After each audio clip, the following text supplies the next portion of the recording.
నమస్కారం. నక్షత్రాలు వాటి స్వభావాలు కార్యక్రమానికి స్వాగతం. ఇవాల్టి మన కార్యక్రమంలో ధనిష్ట నక్షత్రం గురించి తెలుసుకోబోతున్నాం. వివరించడానికి మనతో పాటు స్టూడియోలో ఉన్నారు బ్రహ్మశ్రీ చల్లా శ్రీనివాస శర్మ గారు, ఆస్థాన సిద్ధాంతి, శ్రీ దుర్గా మల్లేశ్వర స్వామి వాళ్ళ దేవస్థానం, ఇంద్రకీలాద్రి, విజయవాడ. నమస్కారం గురువుగారు. నమస్కారం అమ్మ. ఇవాళ ధనిష్ట నక్షత్ర జాతకులు ఎలా ఉంటారు, వాళ్ళ స్వభావం ఎలా ఉంటుంది వివరిస్తారా? తప్పనిసరిగా. ధనిష్ట నక్షత్రం, ఈ ధనిష్ట నక్షత్రము 3 తారలతో కూడుకున్నటువంటి స్వరూపము. మృదంగా కృతి కలిగినటువంటి తెలుపు రంగులో ఉండేటటువంటి నక్షత్రము. ఈ నక్షత్రము రాక్షస గణానికి చెందినటువంటి నక్షత్రము. నాడి మధ్యనాడి యోని పొంతనంలో సింహము, స్త్రీ నక్షత్రం. వసువులు వచ్చేసరికల్లా దీనికి దైవత్వము. ద్విపాద నక్షత్రము, పైముఖం కలిగి ఉంటుంది. అదేవిధంగా చర స్వభావాన్ని కలిగినటువంటి నక్షత్రం ఈ నక్షత్రము. ఈ నక్షత్రము ఇంద్రమండలానికి చెందినటువంటి నక్షత్రము. ఇక ఈ నక్షత్రముకి అధిపతి చూసుకున్నట్లయితే ధనిష్ట నక్షత్రానికి అధిపతి కుజుడు. ఈ నక్షత్రం యొక్క వారి యొక్క స్వభావ లక్షణాలు ఏ విధంగా ఉంటాయో ముందు తెలుసుకుందాం. ఈ నక్షత్రంలో జన్మించినటువంటి వారు ఎత్తు ఎక్కువగా కలిగి, సన్నగా, బలహీనమైనటువంటి కొంత దేహంతో కలిగి ఉంటారు వీరు. గుండ్రని ముఖము కలిగి లోతైనటువంటి నేత్రాలు కలిగినటువంటి వారై ఉంటారు. కండలు లేని పెద్ద చెక్కిళ్లతో పెద్ద చెవులుగా ఉంటాయి. సమానమైనటువంటి నాసిక, ఎత్తు కలిగినటువంటి భుజాలు కలిగిన వారై ఉంటారు. కొంచెము ముందుకు వంగినట్లుగా కనిపిస్తూ ఉంటారు ఈ నక్షత్ర జాతకం. వీరిలో తెలివితేటలు అధికం ఎక్కువ. బహుశక్తి సామర్థ్యాలు కలిగినటువంటి వారు. ఏ పనైనా ఇట్టే సాధించుకొని తీసుకురాగలిగినటువంటి సామర్థ్యాన్ని కలిగి ఉంటారు. ఎప్పుడూ కూడా నిశ్చయమైనటువంటి కలిగినటువంటి ఒక అభిప్రాయాన్ని కలిగి ఉంటారు వీళ్ళు. ఖచ్చితత్వం కలిగినటువంటి అభిప్రాయాన్ని. ఏదో ఒక లాభము, ప్రయోజనము లేనిదే ధనమును ఖర్చు పెట్టడానికి వీరు ఎట్టి పరిస్థితుల్లో ఇష్టపడరు. వీరు ఒక 10 రూపాయలు దాని మీద ఖర్చు పెడుతున్నారంటే అట్నుంచి ఎంతో కొంత లాభం ఉంటే తప్పితే ఈ ధనాన్ని వారు ఖర్చు పెట్టరు. ఆచితూచి. ఇది చక్కగా బాగా అటువంటి లక్షణాలు కలిగి ఉంటారు. పరిమిత వ్యయాన్ని చేసేటటువంటి వారుగా ఉంటారు. అంటే అనవసరమైనటువంటి ఖర్చులు చేయరు. తమకు తాముగా కార్యాలన్నీ కూడా నిర్వహించుకునేటటువంటి, సమన్వయపరుచుకునేటటువంటి సామర్థ్యాన్ని కలిగి ఉంటారు. ఇతరులు ఎవరు సహాయం చేసినా చేయకపోయినా తనకు తానుగా అవి పూర్తి చేసుకునే సామర్థ్యాన్ని కలిగి ఉంటారు. అంటే ఎవరి మీద ఆధారపడకుండా ఉంటారని ఖచ్చితంగా చెప్పుకోవచ్చు. వీరికి సహజ లక్షణాలు ఏంటంటే ఇంకా కృషి, పట్టుదల ఎక్కువగా ఉంటుంది వీరికి. ఏ పనిలో అయినా సరే, ఏ పని ఎందైతే మనం నిమగ్నమై ఉన్న ఆ పనిలోనే నిమగ్నమై ఉంటారు, కానీ ఇంకొక పని గురించి ఆలోచన చేయరు. ఏకాగ్రత బాగా చక్కగా ఉంటుంది వీరికి. వీళ్ళు విద్య యందు ఆసక్తి కలిగి ఉంటారు. సోదరుల వర్గం వాళ్ళ నుంచి వీరికి ఏ ప్రయోజనం ఉండదు. వీరి వల్ల ఉంటుంది కానీ సోదరుల వల్ల వీరికి ఏమి ప్రయోజనాలు ఉండవు. సోదరులకు సహాయం చేసేటట్టు గుణాన్ని, తత్వాన్ని మాత్రం కలిగి ఉంటారు వీరు. ప్రతి విషయంలో, ప్రతి పనిలో వెనక ముందు ఆలోచించే నిర్ణయం తీసుకుంటారు వీరు. తొందరపడి ఏ నిర్ణయాలను తీసుకునే తత్వాన్ని కలిగి ఉండరు. అదృష్టం కలిసి వచ్చటం, పిత్రార్జిత సంపాదన అనుకూలంగా ఉంటుంది వీరికి. తర్వాత ఐశ్వర్యవంతులుగా ఉంటారు. ఆర్థిక పరంగా ప్రయోజనాలు ఉంటాయి. బంధుద్వేషములు కొంతవరకు ఉంటాయి వీరికి. బంధువులు వీరిని కొంచెం ద్వేషులుగా చూసేటటువంటి లక్షణాలు కనబడుతూ ఉన్నాయి. ఈ నక్షత్రం ద్వారా ఈ నక్షత్రంలో వారిని బంధువులు కొంత శత్రుత్వంగానో ద్వేషంగా చూస్తూ ఉంటారు. అది ఈ ధనిష్ట నక్షత్ర జాతకులు రజ తమో గుణాలు కలిగినటువంటి వారై ఉంటారు. ఇతరులని లక్ష్య పెట్టరు. ఇతరులు ఏది చెప్పినా కూడా అది నిజం అనేది, ఖచ్చితత్వం అనేటటువంటిది దాంట్లో ఏమాత్రం లేకపోతే వారు దాని నుంచి దాన్ని పరిగణలోకి తీసుకోరు, లక్ష్య పెట్టరు. వీరి నిర్ణయాన్ని ఉంటారు. అందుకే వీరికి ద్వేషం ఎందుకు అంటే కొంత అందుకు ద్వేషం పుడుతుంది ఎదుటివాడికి. నైపుణ్యం కలిగి ఉంటారు. ఉద్యోగ వ్యాపారాలు చేయటానికి వెనుకాడరు. వాటిల్లో ఏ ఉద్యోగానికైతే వీరు నిర్ణయింపబడి ఉంటారో ఆ ఉద్యోగంలో సరైనటువంటి న్యాయాన్ని చేకూర్చి దాంట్లో కూడా పేరు ప్రఖ్యాతులు గడించేటటువంటి లక్షణాలు కూడా ఉంటాయి వీరికి. ఓకే. సౌఖ్యము, కాకపోతే కొంచెం భార్యతో తరచూ చిన్న చిన్న పేచీలు పడేటటువంటి తత్వం ఉంటుంది. కొంచెం అంటే వాళ్ళ తత్వం అలాగే ఉంటుంది. దానికి ఇక చేసేదేం లేదు.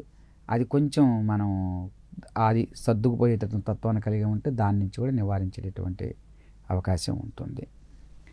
ఇక సనాతన ధర్మం మీద ఎక్కువగా అభిలాష, ఆకాంక్ష ఉంటాయి. స్వధర్మాన్ని పాటించాలనేటటువంటి తత్వాన్ని కూడా కలిగి ఉంటారు. అంటే గురుగారు, ఇప్పుడు చాలామంది కొన్ని దేవాలయాలు కానీ లేకపోతే ఉపవాసాలు కానీ దీక్షలు కానీ యజ్ఞాలు కానీ ఎక్కువగా చేస్తూ ఉంటారు కదా. ఇప్పుడు పవన్ కళ్యాణ్ చాలా దీక్షలు, యజ్ఞాలు, దేవాలయాలు చుట్టేస్తూ ఉంటారు కదా బాగా. అంటే అలాంటి నక్షత్రం ఉన్న వాళ్ళు మాత్రం ఇలాంటి పనులు ఎక్కువగా చేస్తూ తప్పనిసరిగా. అంతేనా? అంతే. అందుకే దైవ నక్షత్రానికి సంబంధించిన ఇందాక నక్షత్ర శ్రవణ నక్షత్రం కూడా చెప్పుకున్నాం, ఇది కూడా ఈ నక్షత్రం కూడా చెప్పుకున్నాము. అటువంటి వారు ఆయా దేవత ఏ దేవత సంబంధం అనేటువంటి ఆ దైవ నక్షత్రం అయి ఉంటుందో వారు తప్పనిసరిగా వీటిని కలిగి ఉంటారు. ఇవే కావాల్సిన అవసరం కూడా లేదు. జాతక చక్రంలో దైవ సంబంధమైనటువంటి గ్రహస్థితిగతుల యొక్క లక్షణాలు కలిగి ఉన్నా సరే వీరు అటువంటివి తరచూ చేయటం కానీ వాటి మీద అంటే వీరికి మీరు అనొచ్చు ఏమండి మనకి మొదటి నుంచి కనిపించలేదు, పాలిటిక్స్లోకి వచ్చిన తరువాతనే మనకి హోమాలు యజ్ఞాలు చేస్తున్నట్టు కనిపిస్తుందండి అని మీరు అనవచ్చు. దీనికి జవాబు మనం చెప్పుకున్నాం. 30 సంవత్సరంలో ఇది, 20 సంవత్సరంలో ఇది, ఈ వయసులో ఇదే ఆ మహర్దశలను బట్టి అంటే వీరికి దైవ సంబంధమైనటువంటి మహర్దశ ఆ దశ ఎప్పుడైతే ఆ దశ నుంచి ఆ భక్తి భావం అనేది ఎక్కువగా పొందే అవకాశం ఉంటుంది. కొంతమందికి ఏంటంటే పుట్టుకతోటే అంత దైవ నక్షత్రాలు దైవ మహర్దశ సంబంధించిన నడవటం చేత వారు మొదటి నుంచి చివరి వరకు కూడా దాంట్లోనే ఉండిపోవటం జరుగుతూ ఉంటుంది. ఇవి వాటి యొక్క గ్రహాల మార్పులను బట్టి మధ్య సమయమా, బాల్యంలోనా, యవ్వనంలోనా, వృద్ధాప్యంలోనా అనేది తెలియపరుస్తుంది.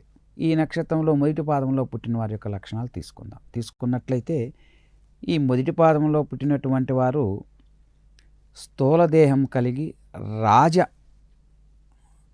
రాజసంగా అంటే టీవీగా చక్కగా మంచి రాజసంగా ఉంటారు. ఉన్నా లేకపోయినా ఎలా ఉన్నా కూడా ఒకేలాగా ఎప్పుడూ తొనకకుండా నిండు కొండాలా కనిపిస్తూ ఉంటారు. రాజసంగా టీవీగా ఉంటారు. చక్కగా దర్పము కలిగి ఉంటారు. మంచి అభిమాన వాళ్ళై ఉంటారు. ఎవరు వచ్చినా చక్కగా ఆప్యాయతగా ప్రేమానురాగంతో పలకరించేటటువంటి తత్వాన్ని వీరు కలిగి ఉంటారు. అట్లానే ధనార్జన బాగా ఉంటుంది, ధన వ్యయం ఎక్కువగా ఉంటుంది. అదేవిధంగా వీరు కొంచెం దుబారా కూడా చేయగలరు. ఇతరులు చేయగలరు ఖచ్చితంగా. కొంచెం మెప్పు, ఇతరులు కొంచెం పొగిడారు అంటే అసలే రాజసము, టీవీ, దర్పము కలిగినటువంటి వారు. దానికి తోడు కొంచెం ఇంకా బాగుందని చెప్పగానే ఇంకొంచెం ఉప్పొంగిపోతారు. అటువంటి లక్షణాలు కలిగి ఉంటారు వీరు. ఇక ఈ ధనిష్ఠా నక్షత్రంలో 2వ పాదంలో పుట్టినట్టు వారి యొక్క లక్షణాలు తీసుకున్నట్లయితే వీరికి విద్యాధికులు, వాగ్వినయ సంపన్నం కలిగినటువంటి వారుగా ఉంటారు. ఈ పాదంలో పుట్టినటువంటి వారు ముందు జాగ్రత్త ఆలోచనలు ఎక్కువగా ఉంటాయి వీరికి. పొదుపు చేసిన గుణము, అదేవిధంగా ఆకస్మిక నష్టాలు కూడా కలుగుతూ ఉంటాయి వీరికి ఈ నక్షత్రంలో ఈ పాదంలో పుట్టినటువంటి వారికి. ఇక ధనిష్ఠా నక్షత్రంలో 3వ పాదంలో పుట్టినటువంటి వారి యొక్క లక్షణాలు తీసుకున్నట్లయితే వీరు జన్మించినటువంటి విద్యా వినయములు కలిగి చక్కగా భోగాలు అనుభవిస్తూ సుఖ సంతోషాలతో ఉండి ఉద్రేకమైనటువంటి స్వభావం కొంత కలిగి ఉంటారు వీరు. న్యాయమందు ప్రీతి, ధర్మగుణం అంటే ఇష్టము వీరికి. కార్య నిపుణత కలిగి మంచి కుటుంబీకులైనటువంటి వీరు కలిగి ఉంటారు, మంచి కుటుంబీకులైనటువంటి వారై ఉంటారు వీరు. వీరికి కార్యదృష్టత, ఏ కార్యక్రమంలో అయినా సరే, ఏ కార్యమైనా సరే బాధ్యతగా దానిని హృదయపూర్వకంగా నెరవేర్చేటటువంటి తత్వాన్ని కలిగి ఉంటారు, బాధ్యతగా తీసుకుంటారు. కానీ అంటే మరి ఇందులో బాధ్యతగా ఉంటారు, కానీ డబ్బులు ఖర్చు పెట్టే విషయంలో ఆ బాధ్యత వహించారా ఈ నక్షత్రం? తప్పనిసరిగా, అందుకే దుబారా ఖర్చు అవుతుందని చెప్తున్నాగా. దాంట్లో కూడా వహిస్తారు, బాధ్యత వహిస్తారు. అది తన వరకు తన ధనానికి సంబంధించింది అయితేనే ఆ దుబారా. ఇతరుల ధనం ఇచ్చి ఖర్చు పెట్టమంటే దానికి తగ్గట్టుగా వారు చేయమన్న పద్ధతిలో వారి కార్యాలను నెరవేర్చి ఇతరులకు సహాయపడేటువంటి తత్వాన్ని కలిగి ఉంటారు. కాబట్టి భయపడాల్సినటువంటి పని ఏం లేదు. అట్లా ఇక 4వ పాదంలో పుట్టినటువంటి వారి లక్షణాలు చూద్దాం. వీరికి స్థూల శరీరం కలిగి ఉంటుంది, కోపిష్ఠులుగా ఉంటూ ఉంటారు, కష్టాలు అధికంగా ఉంటాయి. 42 సంవత్సరాలు వయసు వచ్చిన తర్వాత మాత్రం వీరికి యోగదాయకంగా ఉంటుంది. అంటే ఈ నక్షత్రంలో, ప్రతి నక్షత్రాల్లో కొన్ని నక్షత్రాలకి ఒక వయసు వచ్చిన తర్వాతనే కలిసి వస్తుంది. వెనక పెద్దలు ఏం చెప్తూ ఉంటారంటే, వీడు చదువుకోవట్లేదు, ఏ పని చేయట్లేదు, వింటలేదు, వీడు ఇంకా స్థిరపడలేదంటే పెళ్లి చేయ స్థిరపడతారని చెప్తూ ఉంటారు. పెళ్లి చేయగానే నిజంగానే స్థిరపడతారు వారు. అది యథార్థమైనటువంటి సంఘటనే. అది కొంతమందికి జీవితంలో భాగస్వామ్యం వచ్చినప్పుడు, కొంతమందికి ఒక వయసు వచ్చినప్పుడు, వారికి ఆ దశ ఆ సంవత్సరం వస్తే కానీ ఈలోపు ఎన్ని ప్రయత్నాలు చేసినా కానీ వారికి ఎటువంటి కలుసుబాటు కూడా ఉండదు. అందువల్ల వారికి అదేవిధంగా వీరికి 42 సంవత్సరాల తర్వాత ఈ పాదంలో పుట్టిన వారికి మాత్రమే యోగదాయకంగా కనిపిస్తుంది. అప్పటి వరకు కొన్ని కష్ట సుఖాలన్నీ కూడా సమానత్వంగా ఉంటూ పడుతూ లేస్తూ పడుతూ అన్న తీరుగా నడుస్తూ ఉంటారు. ఈ లక్షణాలని ఈ 4 పాదాల వల్ల కలిగి వారు ఉంటారు. ఇక ఈ నక్షత్రంలో స్త్రీలకు సంబంధించినటువంటి వారి యొక్క లక్షణాలు చూద్దాం. వారి స్వభావాలు తీసుకున్నట్లయితే స్త్రీలు కూడా వీరు ఎత్తుగా ఉంటారు, చక్కగా గుండ్రని లేక కోలముఖాన్ని కలిగి ఉంటారు. ఈ నక్షత్ర జాతకులు విశాలమైనటువంటి నేత్రాలు కలిగి ఉండి కొంచెం చంచలమైనటువంటి స్వభావాన్ని కలిగి ఉంటారు. చక్కని తల, వెంట్రుకలు, విశాలమైనటువంటి ఛాతి కలిగి ఉండి ఇతరులను, అంటే వీళ్ళ వాగ్దాటి, వీళ్ళు మాట్లాడే విధానాన్ని బట్టి ఇతరులతో కలుపుకోలుగా ఉండేటటువంటి తత్వాన్ని కలిగి ఉంటారు. ఓర్పు, నేర్పు రెండూ కూడా అధికం ఈ నక్షత్రంలో పుట్టినటువంటి వారికి. స్వంత పనుల్లో ఇతరుల జోక్యాన్ని ఒప్పుకోరు వీరు. వీరు ఏదైనా సొంత పని చేసుకుంటూ ఉంటే ఇతరులు దాంట్లో జోక్యం చేసుకొని హెల్ప్ చేస్తామంటే ఇష్టపడరు వీరు. జోక్యం చేసుకుంటే ఏమాత్రం ఒప్పుకోరు. అంటే మీరు మొదట్లోనే చెప్పారు ఎవరి మీద డిపెండ్ అవ్వరని. ఏ విషయంలో కూడా ఆధారపడరు. అసలు అందులో సమస్యలు ఆడవారు అసలు ఒప్పుకోరు. ఒక పని ఉంది, తొందరగా వెళ్ళాలి, నీ పని నేను కూడా చేస్తాను, తొందరగా అయితే వెళ్ళిపోదామంటే ఒప్పుకోరు. లేట్ అయినా పర్వారు, లేదా నీ పని మానుకోగానే నా పని నేను చేసి మాత్రమే బయటికి వెళ్ళాలంటే తత్వాన్ని కలిగి ఉంటారు. ఇంకొకరికి మంచిదే, అది మంచి గుణమే. అటువంటి లక్షణాలు కలిగి ఉంటారు. ధనము బాగా నిల్వ చేసేటటువంటి ఆకాంక్ష కూడా వీళ్ళకి ఉంటుంది. అట్లానే అలంకారప్రియం, భరణములందు మక్కువ ఎక్కువ, ఆభరణాలను ధరించాలనేటువంటి తత్వాన్ని కలిగి ఉంటారు. మంచి ఆభరణం మీద ప్రేమ కలిగి ఉంటారు. సామాజిక సేవాశక్తులు, అంటే సమాజంలో ఉన్నటువంటి తోటి వారికి సహాయపడాలనేటటువంటి సేవ చేయనటువంటి ఉంటుంది. భక్తిభావం ఎక్కువగా ఉంటుంది. అట్లానే వీళ్ళల్లో కొన్ని పాదంలో పుట్టినటువంటి ఉద్యమాలు నిర్వహించడం అనేది సరదాగా చేస్తూ ఉంటారు. మంచి స్నేహితులుగా ఉంటూ ఉంటారు. ఉద్యమాలు చేసేటువంటి లక్షణాల తత్వం కూడా వీరుకుంటుంది నక్షత్రం వారికి. అదేవిధంగా దైవభక్తి, ఉద్యమాలు చేసినంత మాత్రం చేత దైవభక్తి లేదు అనుకోవడానికి వీల్లేదు. అవి కూడా ఖచ్చితంగా సమపాలలో ఉంటాయి వీరికి. అంటే వీరికి ఎంతప్పటికీ కూడా దైవ దృష్టిలో అందరం సమానులే, కానీ దైవం దైవమే, కానీ నీతి ధర్మము ధర్మమే వీళ్ళ భావనది. వీరికి 22వ సంవత్సరంలో కానీ 31వ సంవత్సరంలో కానీ, అంటే 27వ సంవత్సరంలో కానీ 31వ సంవత్సరంలో కానీ వివాహం అయ్యే అవకాశం ఉంది. కొన్ని సందర్భాల్లో కొన్ని పాదాలకు మాత్రమే ఆయా జన్మించిన గడియలను ఆధారంగా గ్రహస్థితుల మార్పులను బట్టి 31వ సంవత్సరం వరకు కూడా వివాహం అయ్యే అవకాశం లేదు. 31లో అయ్యేటువంటి అవకాశాలు కనిపిస్తూ ఉన్నాయి. దానికి ఆ గ్రహ సంబంధ సంచార వాటికి సంబంధించినటువంటి రెమెడీలు కనుక పాటించుకున్నట్లయితే తప్పనిసరిగా వారికి వాటి నుంచి కూడా తప్పిపోవచ్చు, మంచి జరిగే అవకాశం ఉంటుంది. చక్కగా వీరి భర్తలు వచ్చే స్త్రీలు వీరికి వచ్చే భర్తలు అయితే అందంగా నాజూకుగా ఉండేటటువంటి వారిని సెలెక్ట్ చేసుకుంటారు వీరు. భర్తల్ని ఖచ్చితంగా అభిలాషిస్తారు, సెలెక్ట్ చేసుకుంటారు. కొంతమందికి వీరి సెలక్షన్ వల్ల రావచ్చు రాకపోవచ్చు కొన్ని గ్రహస్థితుల మార్పుల చేత, కానీ వీరి అభిలాష అయితే ఆ విధంగా ఉంటుంది. నేను ఏ విధంగా అయితే ఉన్నానో ధర్మాన్ని సత్యాన్ని ఆదర్శంగా భర్త కూడా అలానే ఉండాలనేటటువంటి అభిలాష కలిగి ఉంటారు. అది ఆ అభిలాష ఉండటంలో తప్పేమి లేదు. అది కొంతమంది సందర్భంలో కొంతమందిలో మాత్రం ఇలాంటివి మ్యాచ్ అవుతూ ఉంటాయి, అందరికీ అవ్వవు, అందరికీ మ్యాచ్ అవ్వవు. ఈ గ్రహస్థితిగతులు వేరు కదా. నక్షత్రం ఒకటి కావచ్చు కానీ ఆ రోజు నా నక్షత్రం కక్షలు గ్రహస్థితిగతుల యొక్క సంచారాన్ని బట్టి అవి మారిపోతుంటాయి. కాబట్టి అలా జరుగుతూ ఉంటాయి. అయితే దాంపత్య జీవితంలో బాగుంటాయి. ఎటువంటి ఇబ్బందులు, తత్తరపాట్లు కానీ తొందరపాట్లు కానీ సమస్యలు కానీ మేజర్ ఇబ్బందులు అనేటువంటివి ఏవి కూడా దాంపత్య మధ్యంలో కలగవు. అందరికీ మంచి చేయాలి, సహాయం చేయాలని తలపోస్తూ ఉంటారు ఎప్పుడు కూడా.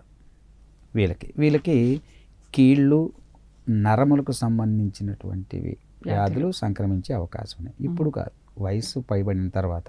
అంటే వయసు పైబడిన తర్వాత ఎవరికైనా ఏదో ఒక ఇబ్బందులతో గురి కావాల్సింది తప్పదు. వాటిల్లో వీరికి వచ్చేటటువంటివి వాటి పరంగా ఇబ్బందులు వస్తూ ఉంటాయి. వీరికి 66 సంవత్సరం నుండి కానీ 30 సంవత్సరం లోపు కానీ జీవితంలో మార్పులు ఉంటాయి. వీరికి మంచి మార్పులన్నీ ఉద్యమాలు ఇందాక చెప్పినట్టు ఇంకా అదనంగా మా గౌరవ మర్యాదలు ఎప్పుడు జరుగుతాయంటే 26 సంవత్సరాల వయసు వచ్చిన దగ్గర నుంచే వీరికి అవన్నీ కూడా కొంచెం గౌరవ మర్యాదలు ఇట్లాంటివి జరిగేటటువంటి అవకాశాలు కనబడుతూ ఉన్నాయి. వీరికి కలిసి వచ్చే నక్షత్రాలు ఏముంటాయి వీళ్ళకి తప్పనిసరిగా అనుకూలించేవి?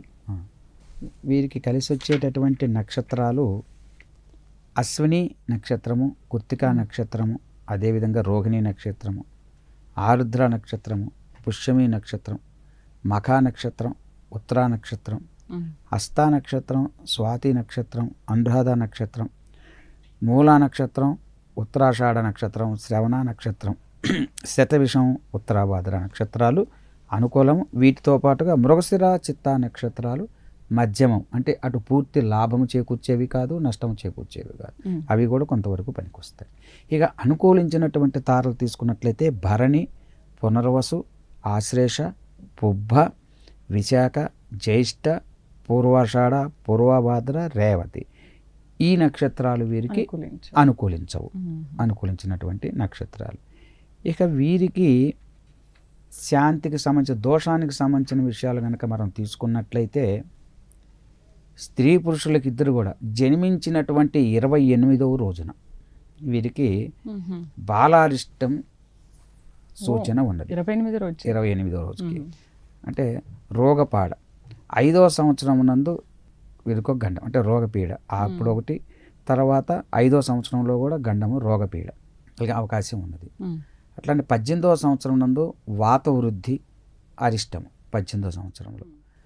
25వ సంవత్సరంలో జ్వరాది ఉపద్రవమాలు కలిగేటటువంటి అవకాశాలు ఉన్నాయి. 40వ సంవత్సరం నందు గొప్ప వ్యాధి పీడితము గండము కలిగేటటువంటి అవకాశాలు కూడా ఉన్నాయి. 50వ సంవత్సరం నందు జలగండము, 60వ సంవత్సరం నందు అపమృత్యు గండం అనేటటువంటిది ఒకటి ఉన్నది. ఇవి తప్పించుకున్నట్లయితే 80 సంవత్సరాలు పూర్ణాయుర్దాయం కలిగి ఉంటారు ఈ నక్షత్ర జాతకులు. ఈ ధనిష్ట నక్షత్రం ముందు దోషం లేదు, శుభప్రదమే. కానీ ఇతరుల దోషాలు ఏదన్నా కలిగినప్పుడు శాంతులు ఆచరించాలి. అంటే గ్రహస్థితిగతులను బట్టి మరి వాటిని బట్టి ఉండేటువంటి దోషాలు వేరుగా ఉంటాయి. దాన్ని పరిగణలోకి తీసుకొని శాంతులు గురువుల్ని ఆశ్రయించి జన్మించినప్పుడు, పిల్లలు పుట్టినప్పుడు ఆ సమయాన్ని చూసి చేసుకోవాల్సినటువంటివి ఉంటాయి. కాబట్టి ఆయా గండ సమయాల్లో మాత్రం తప్పనిసరిగా నక్షత్రం ప్రకారంగా జాగ్రత్తలు తీసుకోవాల్సినటువంటి అవసరం ఉన్నది. ఇక వీరికి ఈ నక్షత్రంలో మొదటి పాదంలో పుట్టినటువంటి వారు గా అనే అక్షరంతో కానీ, గా రెండవ పాదంలో పుట్టిన వారు గీ అనేటటువంటి అక్షరంలో కానీ, మూడవ పాదంలో పుట్టినటువంటి వారు గు అనే అక్షరంతో కానీ, 4వ పాదంలో పుట్టినటువంటి వారు గే అనేటటువంటి అక్షరం మొదట వచ్చే విధంగా కలిసి వచ్చే విధంగా నామకరణ చేసుకున్నట్లయితే శ్రేయోదాయకంగా ఉంటుంది.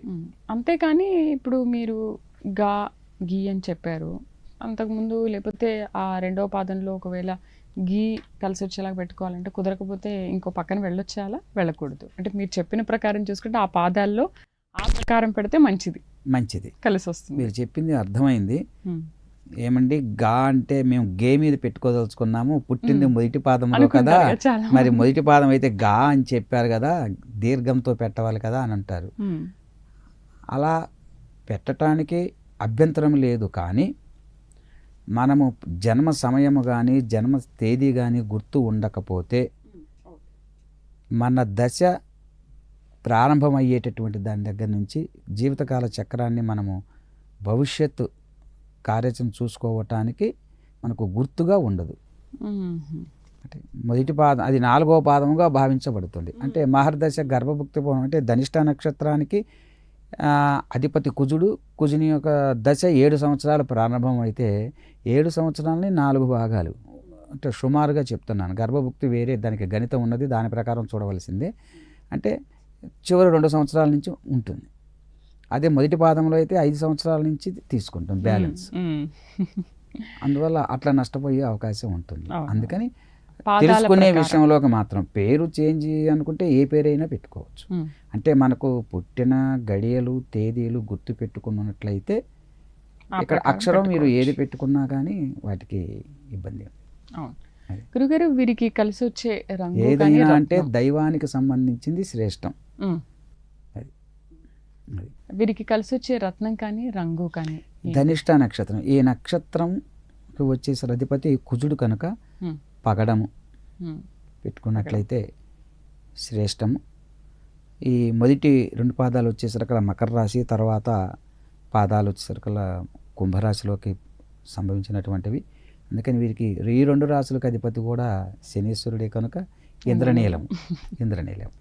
కాబట్టి ఈ 2 నక్షత్రాల్లో ఈ 2 రత్నములో ఏది మేలైనటువంటిదని చెప్పాలనేటట్లయితే జన్మ సమయములను బట్టి మాత్రమే చెప్పగా దాని తెలుసుకొని పెట్టుకోవటం అనేది ఉత్తమం. పగడము లేదా ఇంద్రనీలం, ఈ రెండిట్లో ఏదో ఒక రత్నాన్ని ధరించవచ్చు. రంగు కలిసి వచ్చేది ఎరుపు రంగు, నీలము, పసుపు ఇవన్నీ కలిసి వచ్చేటటువంటి రంగులు. అంకెలు వారాలు ఏం కలిసి? అంకెలు వారాలు కుజుడికి 9 అంటే అంకెలు 2 ఉంటాయి. ఒకటి రాశి అంకె 8, నక్షత్రనాథుని యొక్క అంకె చిరకల 9. కాబట్టి నక్షత్రాధిపతి కుజుడు కనుక 9 అనేటువంటి అంకె వీరికి సంఖ్య కలిసి అంకెని చెప్పాలి. సంఖ్య అంటే 2, కాబట్టి అది వీరికి యోగదాయకంగా ఉంటుంది. ఓకే, ధన్యవాదాలు గురువుగారు. ధనిష్ట నక్షత్రం స్వభావం, వాటి గుణగణాలు, స్వభావం అంతా కూడా ఎలా ఉంటుంది చాలా చక్కగా వివరించారు. ధన్యవాదాలు. నమస్కారం. చూసారు కదా, ఇది వాళ్ళ నక్షత్రాలు వాటి స్వభావాలు కార్యక్రమం. రేపు మరొక నక్షత్రంతో మళ్ళీ కలుద్దాం. నమస్తే.